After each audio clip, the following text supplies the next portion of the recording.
Salutations à tous et bienvenue dans cette première vidéo de Story of Fear. Alors qu'est-ce que c'est Story of Fear? Eh ben c'est des histoires réelles, effrayantes, terrifiantes que je vais vous raconter, voilà, au travers du net, au travers de divers reportages avec des images d'archives et vous pourrez constater par vous-même en allant faire vos recherches que ces histoires sont bien réelles. Et pour ce premier numéro, je vous ai choisi l'affaire du col Dyatlov. Donc le col Dyatlov, il y a eu un film qui a été fait, mais il y a aussi le jeu vidéo qui est vraiment excellent, Kholat, que vous pouvez voir juste ici, qui est sorti sur PC, Xbox One, PS4 je crois. Bref, pour être super bien dans l'ambiance, je vous invite à éteindre les lumières et à vous installer confortablement. C'est parti.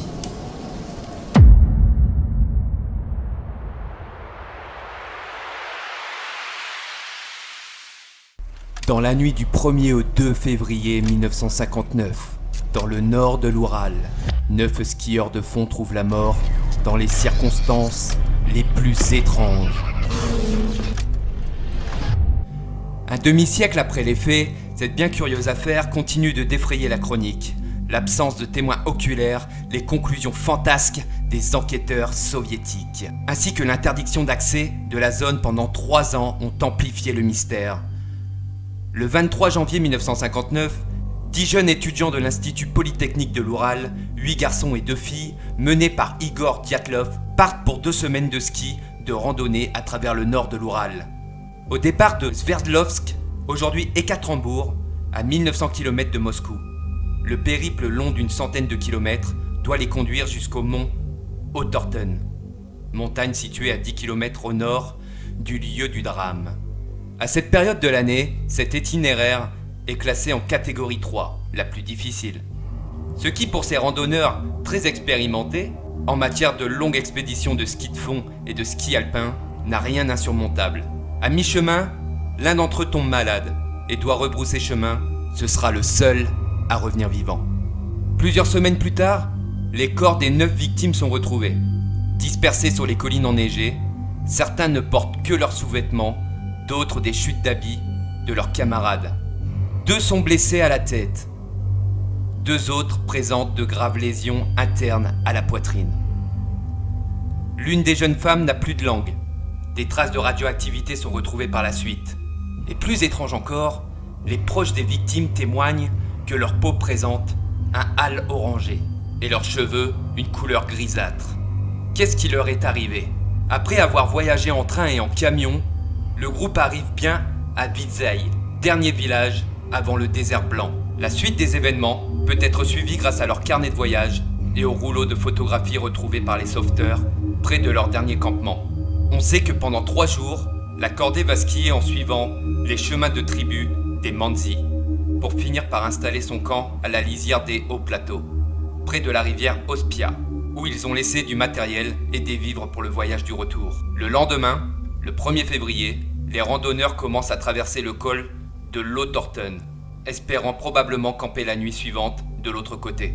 Mais la météo se détériore. À cause du blizzard et de la faible visibilité, ils s'égarent et dévient vers l'ouest, en direction du mont Kholat Syakhl, la montagne des morts, en langue mansi.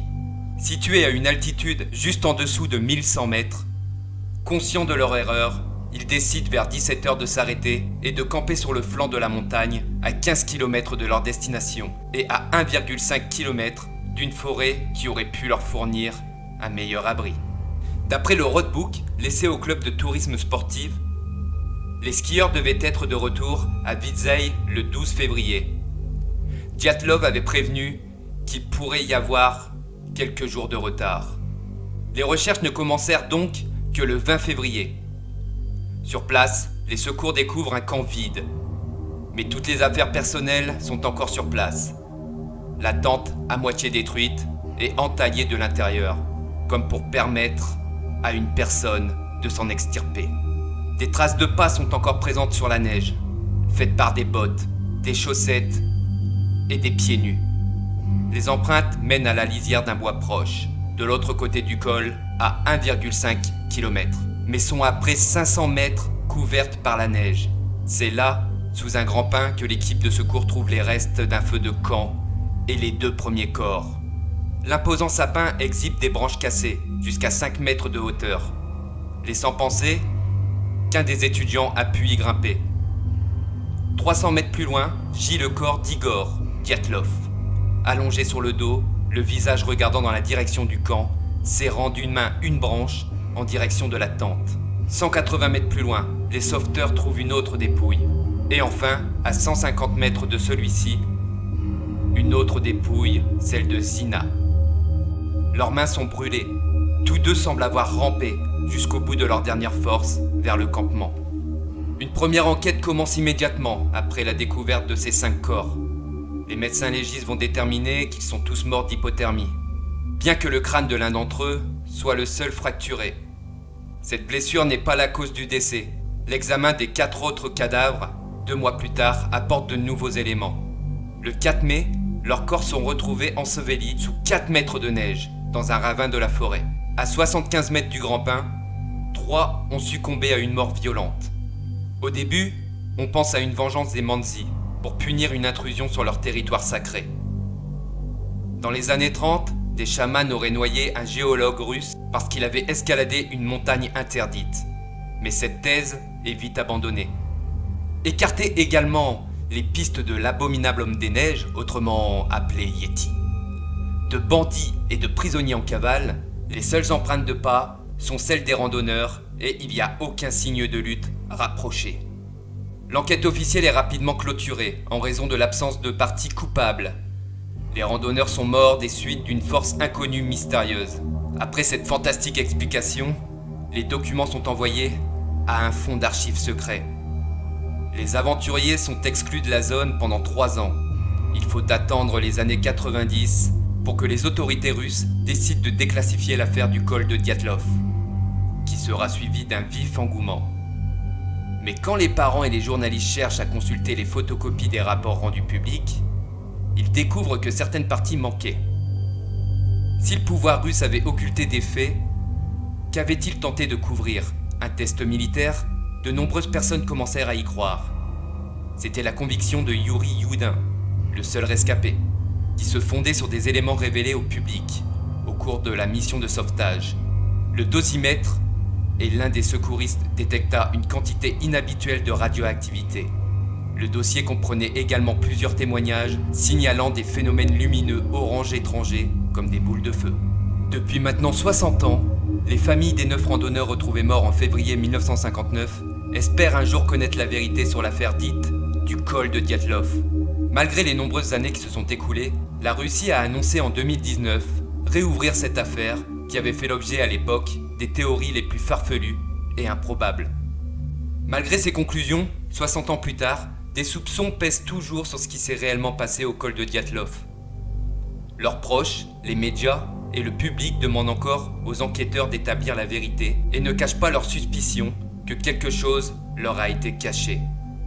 De son côté, le procureur en charge de résoudre l'affaire, Andrei Kourianov, a rappelé que les enquêteurs ont étudié 75 théories différentes.